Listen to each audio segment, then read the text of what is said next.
Ikati bileleziko kwelikhaya emva kokucinywa kwemali yenkamnkam kanontombi Gwavu okhubazekileyo.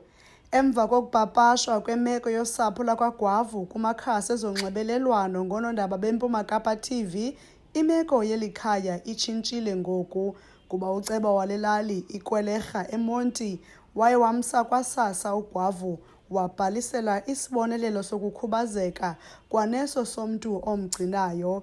Sithetha nje lo mama urhola inkamnkam yakhe ngoku kwaye wonwabile. Ukanti akuphelelanga apho, nanjengoko abanye abantu nabo ababona le meko kula makhasi bethe bamthengela iimpahla zokunxiba kunye nezetyotyombe lakhe. uGwavu ebekade lala kule bhedi indala, ngoku ulala kule bhedi intofontofo. uGwavu uthi nangona engekafumani ndlu, kodwa ukufumana isibonelelo kumncedile ngoba ngoku uyakwazi ukuzithengela ukutya nezinto azidingayo. Ngondiyapela ndayifumana nebhedi, impahla ndazithengela zona. Andihlasanga apha, ndinokucinga tathu ngabantwana. Ndiyoshiqela phaa phezulu, ndonwabile kakhulu. Apha emzimbeni kum ndikhululekile. Ndikhululekile kwafika ukutya ndiyazithengela, yonke into ndiyazenza. Indlu ithini, bathini umasipala ngendlu? Yiyo endiyijongileyo amayenziwe. Ade ifike babethi bayithumela, ade ifike ndijonge yona. Xa ndisanyamezela unetha apha.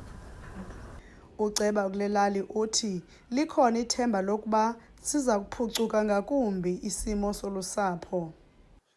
Since sasilapha samthatha umama samsa kwagqirha samsa nakwasasa.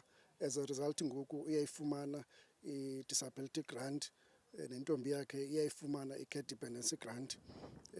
Again application sayenza sayithumela kwa-human settlement nakwamasipala. As a result application yakhe iaproviwe, so silindile ke ngoku ukuba kude kuzokwakhiwa indlu. Umasipala yena ebelandelela lo mcimbi ukuba kube kuzobekwa i-temporary shelter, so we are still waiting naleyo into. Ngeli xesha silinde indlu sithe masingayicimi le nto ye-temporary shelter, mayize xa izawukwazi ukhawuleza ifike. Kodwa eyona nto siyifunayo yinto yoba umama akhelwe indlu yakhe, and I believe lukhona utshintsho ebomini babo beyifemeli, because ngoku sasilapha yayingumfana ona-18 owayekhona, but now siyabona iintombi zikhona, about 4 yabantwana balapha kweli khaya ngoku. So there's a lot of improvement eyenzekileyo, even if ke ayikafikeleli kweli zinga sinqwenela uba mayifikelele kulo. Ngoku kulindeleke uGwavu afumane indlu ethi yena esemgangathweni kungeentsuku zatywala.